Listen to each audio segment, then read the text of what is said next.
I think I would advise museums to kind of take a look at your critical activities, what's supported in your strategic plan of like what you feel like you really need to do for your community right now, and just ensure that the assets that you're stewarding are protected at the same time, because really there's no replacement for these federal dollars. It's very rare for a private foundation to give six-figure gifts to digitize some slides or some historic photographs. Hello. It's Holly Rustick here with Grant Writing and Funding. Super excited to bring to you Shiloh Holley today. She has an amazing grant consulting business. She helps organizations get grant ready, and she also focuses a lot on all types of nonprofits, but also has an emphasis on museums. So if you're a museum, you will definitely want to get on her mailing list because she has a great newsletter. It has a lot of information for museums and for nonprofits in general. So this is Shiloh Holley, and she is the principal consultant and founder of Adderworks Consulting. Welcome, Shiloh. Welcome to the podcast. Yeah, thank you. It's so great to be here, Holly. Yeah, this is exciting because you're also in the grant professional mentorship. So it's always fun. I love bringing on folks from the mentorship, from the academy onto the podcast, and really like talking about your businesses, because everybody has such a different business. Even though y'all are grant writers, it's so different, right? So you have different cause areas, different things that you do. Like there's so much going on. So yeah, it's exciting. So let's get started. Tell us about Adderworks Consulting. Tell us about what you do. Sure. So I started my own consulting firm at the end of 2022. It coincided with a relocation from New York City, where I was serving as an executive director of a small museum. Kind of just one of those COVID midlife changes like everyone else had. So my family moved back to the Midwest, and I was looking for another nonprofit job in leadership and really wasn't finding the right thing. Then I actually got wind of Meredith Noble and her work in grant writing. Yeah. And I love teaching. Meredith. Yeah. So I did her program for a year and kind of like was feeling it out. And I was like, oh my gosh, I love this. I love setting my own schedule. I love being able to help nonprofits meet them where they are, leverage them, get funding for them. And, when I was working my nonprofit job, I just loved writing grants. So I was like, this is perfect. I can make a business as a grant writer. This sounds great. Consulting has given me the flexibility that I've loved to pick up my daughter from school at 3:30, to take clients when I want, to work on the projects that are meaningful to my community. And recently I just started niching down and have products specifically for museum clients, which is really exciting. So fun. And I love like how you've gone through in your journey, and, and you're back in Michigan, right? Yep. We're in Detroit. Yeah. Yep. Okay. Yeah. Because I'm originally from Michigan. It's like, oh yeah, she's in Michigan. It's always fun to see, oh, there's someone from Michigan. But and what a journey to be like, okay, this is something I love. This is something I can do. This creates more flexibility for me. Super awesome. And then I know you joined the mentorship in July 2024. So came into there. And what was your intention too behind that? Because you had your business going and. Yeah. So, it's really interesting. So my job when I was working in nonprofits, what drove me was helping people and the mission-driven work. But then once I started consulting, I started actually making money for the first time in my life instead of like working on a nonprofit salary. So, it was your service offer promise that got me. Yes, I want to double my revenue. Like that would be amazing. We had just bought a house. I want to redo the kitchen. So like for the first time in my life, my late 30s, I was like, I just had a whole perspective on my life change and what I was prioritizing. So I'm still doing the work that I love, but I'm able to build a business doing it. Yeah. And have you done your kitchen yet? No, we haven't. Not yet? Okay. Yeah. When you do it, let me know. I'm going through it right now. Let me tell you, doing dishes in the bathroom right now because everything's like, yep. So it's a thing. It's a total thing. But I love that. I love that for you, and coming in and being like, okay, I'm gonna, I want to make more money. I want to have more clients. I want to, serve more people. I want to get more results, like all of the things. So good. And then with doing that, I know one of the things we said, okay, because of your museum experience, like let's really lean into that. And I know you also said like you're putting together you have like online workbooks that you sell, and you're really Right. putting together a more online space too, which is great to give so many more services. So tell us how that's going and what Yeah. some of these products are. Yeah. Well, I think some of the ideas actually came from working with Meredith, because her big question is like, what is your $1,000 hour? Like, what can you do to charge $1,000 an hour? And so Yeah. I had been working in museums for about 15 years. That was essentially like all of my professional career was in arts nonprofits. And, I was really burned out shortly after I left the museum profession. I think I needed a little bit of time, and that's when I started really doing outreach in the community here in Detroit. I met a bunch of really amazing people, mostly older women who had started nonprofits. They were very passionate. They were doing great work in their neighborhoods. They were mostly funding the work that they were doing out of their own pocket. And just hearing their stories, it's so heartwarming how much change they're making in their communities. And I quickly realized that I need to find a way to be able to work with these people, be able to help them along their journey of starting a nonprofit and starting to look at grants for the first time as a viable funding stream for the great work that they're doing, also in having an affordable price point. So I developed two different packages. One is a do-it-yourself grant fundamentals workbook. It has 9 tools in it. It has everything from like doing a budget for the first time, a project and an organizational budget. It includes writing a project prospectus where you're actually writing out the main questions of a grant application. So, like, what's the need? What are you trying to change? And there's just a lot of really great tools. So, what people can walk away with is one, the confidence that they have a project down on paper that they can translate into being a fundable project, but also just all the tools that they need to quickly sit down, copy, paste, revise. Like, here's a link to the 990, and all of that repetitive work, because each grant application has the same framework. So the workbook just kind of gives you all of those tools in one place. I love that, like that boilerplate. And that can help like organize folks, like you mentioned, that may not be able to hire you for your grant writing services, but to have something to move forward and that kind of, that step. And that's actually one of the reasons I wrote this too, my book, right? So it was the same thing because people kept saying, well, not everybody, but there was people like, oh, I can't afford your services. So I was like, cool, but you can afford $20 for a book that can show you how to do it, but you have to do it then, right, on your own. But at least we can give you the tools to move forward with that to get started. So I love that you have that. And have you seen that? Like, that's a pretty big success for people to come in and yeah.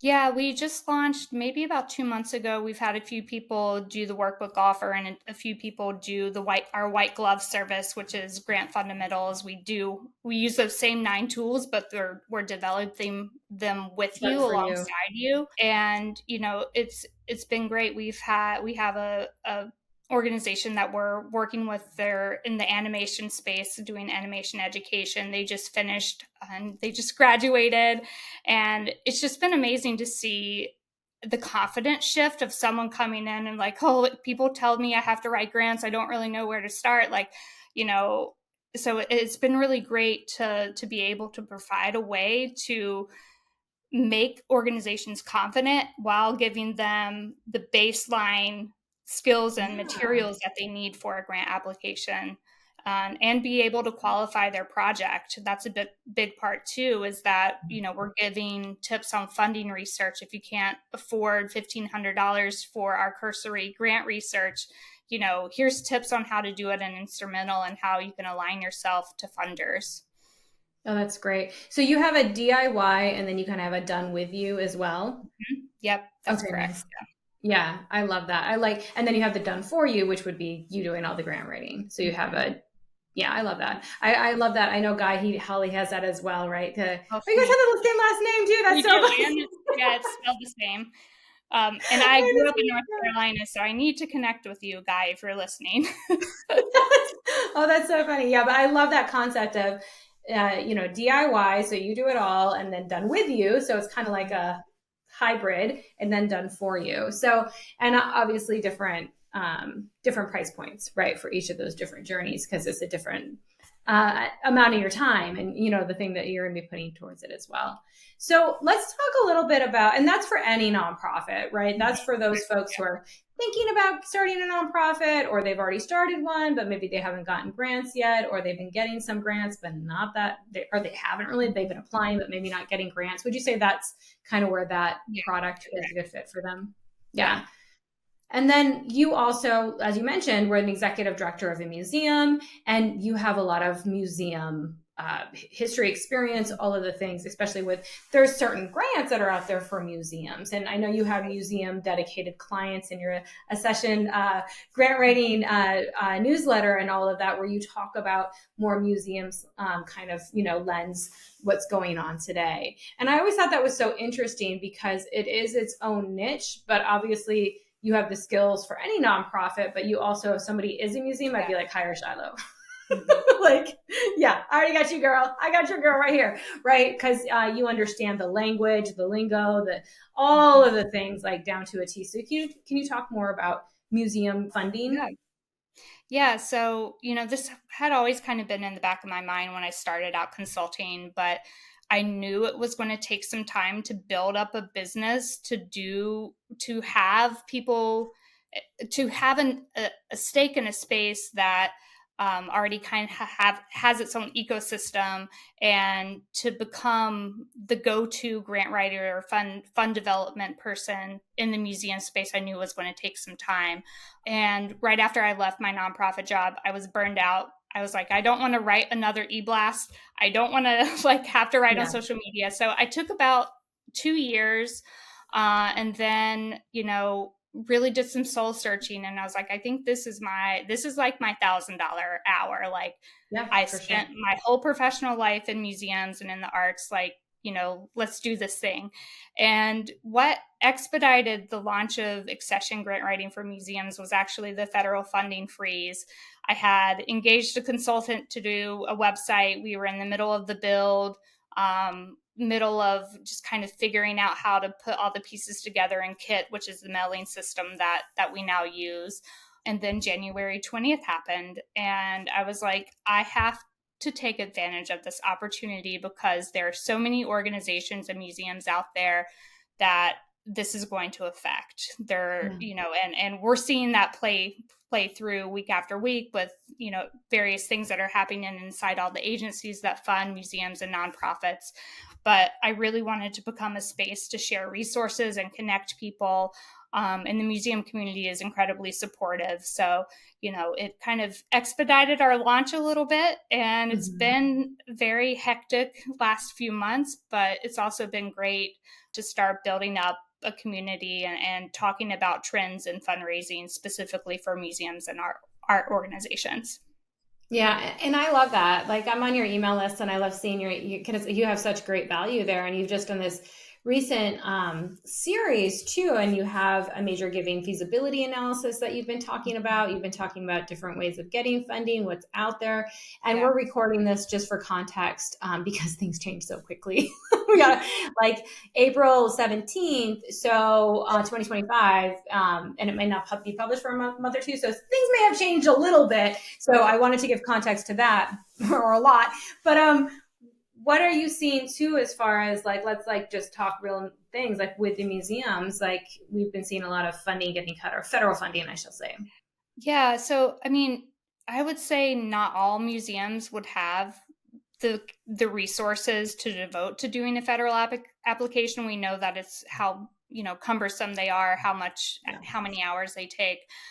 So typically the larger museums are the ones that are securing federal grant funding. That's not always the case, but what's happening right now, and again, this is April, we're 2 months into all these ecosystem shifts, but it's starting to affect the state arts and humanities organizations, and that's where the bulk of museums get their government support. So, I actually did funding strategies for 6 organizations in January and February of 25, and then a month later, this was all in the state of Michigan, but a month later, the state humanities and arts museum and arts agency had postponed their programs. So like, we were working on like getting people ready for these government opportunities, and a lot of them were first time applicants. They were ready, they were solid, they're doing great work, and now we've just kind of had to hit pause and just kind of wait and see where those state agencies, which are supported by federal agencies, what's happening there. So I think it is going to be an entire ecosystem shift, even though not many museums have federal grant contracts, but it's also a place where we can provide some support and guidance. I am a certified fundraising professional. I got that credential in 2024. Oh, that's huge. So we've been kind of supporting our clients and other museums with just wraparound supportive services, just to ensure that they're looking at their grant making program, but also diversifying all of their funding sources during this time. Right. And I know, like, just the other day here on Guam, our Guam Humanities Council, they said we have a reported loss of the $500,000 we usually get from the federal government to fund programs here. So definitely seeing real world, things happening on the ground right now.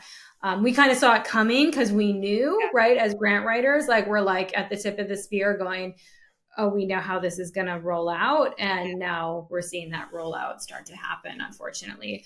But I'm glad that you're there still, because like you mentioned, not all museums do tap into those types of funds. They are still looking at getting other types of funding as well. Foundation grants are out there also supporting museums. And as you mentioned, other types of funding. So if you were a museum right now, like what would your recommendation be if you were a museum, say, who did get a portion of your money from the federal government or pass through your state, and then you also had maybe some other things, but it was going to impact you? Like, what's your recommendation to those museums? Yeah, so I mean, I think most of the projects that were funded by federal grant dollars in most of the larger programs were specific for digitization initiatives or supporting cataloging a collection. So these are all incredibly important things, but I think I would advise museums to kind of take a look at your critical activities, what's supported in your strategic plan of like what you feel like you really need to do for your community right now, and just ensure that the assets that you're stewarding are protected at the same time, because really there's no replacement for these federal dollars. It's very rare for a private foundation to give six-figure gifts to digitize some slides or some historic photographs. So it was kind of a unique funding source for museums that, right now is in the process of being evaporated. And hopefully that won't be forever. But, it's just a shame because there were some very critical projects that were being supported through government dollars. Right. Absolutely. And then also to look at other types, like you said, there may not be complete replacements, but maybe if you go back to your strategic plan and are like, okay, well, we can continue this program. This one we want to continue for sure. Like, is looking at other foundations, is that still, they might not be funding certain aspects, but. We have a pretty in-depth prospecting tool that we have, which is just kind of like a glorified spreadsheet. So we've been pointing our clients to that and, adding stuff in from like taking stuff from Instrumental, putting it in there, like adding their own prospecting list. But the way that we have our prospecting sheet set up, it's a really great way to like do an evaluation of a funder, but then also kind of rate them, like how much alignment you have with one versus another. So it's a good tool to kind of like piece through and figure out where you should spend your limited fundraising time. And, so that framework just kind of adds clarity and direction to how an organization should spend their time fundraising. Or maybe it's something like starting a major giving program now.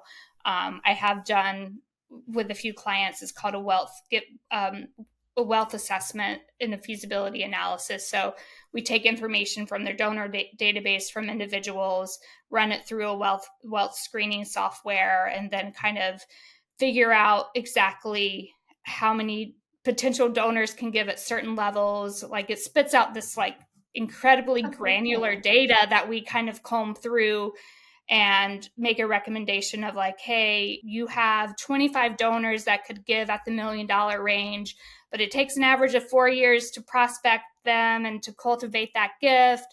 We think it's going to like, it would be like a 0.25 staff member time. And then like in 4 years, you can expect to see this many millions. So, it's just kind of like really taking the data that the software spits out and like looking at it to see how much staff time you could invest Mhm. in starting a major gifts program to see if it's actually worth it or not based on the giving history for your organization. That's so cool. And I love that. And, that's why you're so unique too, Shiloh, because you have the executive director head as well. Like you understand, okay, other types of fundraising too, right? And I think what I'm seeing right now, and like that's an amazing, but I love that. I would be like, ooh, I want that data, right? I want that data to make informed decisions with your capacity and your resources and your time, like Right. for sure. And that can help your board make decisions when they have data like Totally. that. So love that. But I also love that you, as a former executive director, understand that and understand diversified funding, especially with your certified funding fundraising certificate as well, right? You're certified in that. So it's also like, okay, not just grant writing, but also fundraising. And I think what I'm seeing right now is a lot of grant writers are like, oh, but I just want to stay in the grant writing lane. Like, I don't want to, and I know that there might not be as many grants, but I don't, kind of like that. I don't want to budge.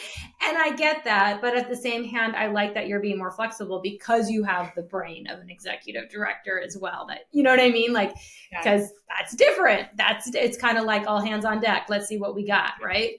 So that's really important too. So how do you feel like that plays out in your consulting business during these times in 2025, especially in the museum space, like because of that experience?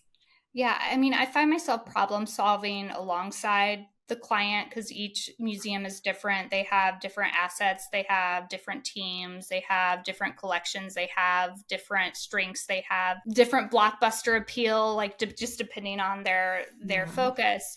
But most of the clients that we have on retainer, we've been really digging in to kind of like see what's happening on the ground level in their community. So we have some clients in New York City. So, we're just trying to understand what's happening with local New York City funders, because typically what has happened during the pandemic and at the 2008 recession, that it happens in New York City first before it catches on other places.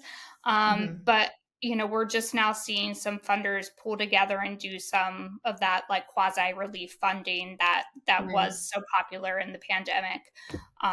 So that's exciting. There was just an article in the Chronicle of Philanthropy today. So I think that's one of our strengths, is that we're kind of a thought partner and we work together with our clients to problem solve, and not just like the typical like consulting, you should do this relationship. Right. It's really collaborative. Yeah, I love that so much. It's so, so worth it. So, and before we get into where people can find you and everything, since you are in the mentorship, I'd also just like to ask you some questions like, what has been helpful from the program to help during these times specifically? Yeah, so I would say that probably the most important thing for me has been kind of the permission to think big. Like it was so scary niching down to like, oh, what if I only write grants for museums? It's like that's so tiny. And like I did an SEO analysis of like who was searching grant writing for museums, and it's like 50 searches a year. So I'm like, oh no, like what am I doing? But it's we've been working to build up the systems, and like now I have like my marketing brain is turned back on, and like now we're just starting to get momentum. So it's really exciting. But for me, I think the most useful thing has been that like permission to think big and to think about your ideal client and go after it. Yeah. Yeah. Cause maybe they're not searching for it, but searching for things in museums or humanity based or those kind of things, right? Like, yeah, there's definitely, people out there. I mean, I'm even thinking universities right now need your support, right? I mean, definitely.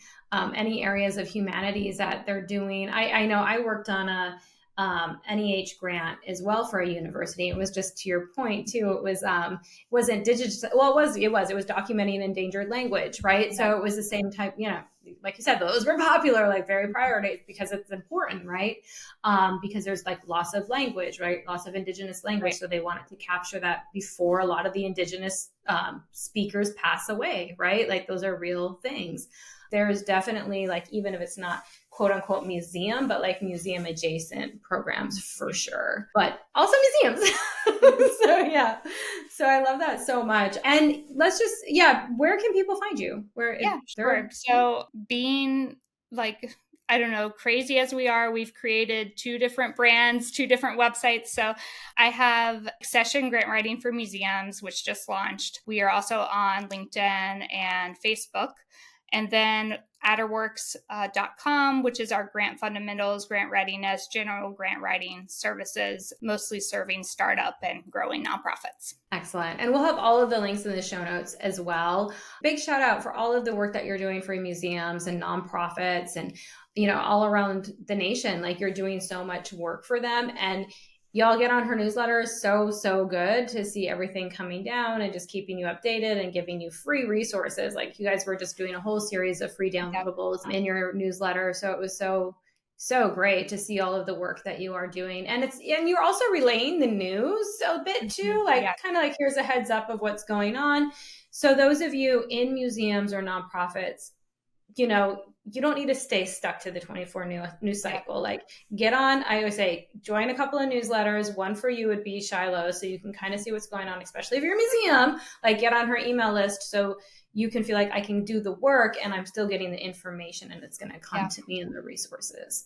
So good. Well, thank you so much, Shiloh, for coming on today's podcast. Yeah. And we will definitely see you back inside the mentorship as we continue to think big and grow that list and get out there for more people and give you the resources to serve them. So thank you again. Yeah, thanks so much for having me.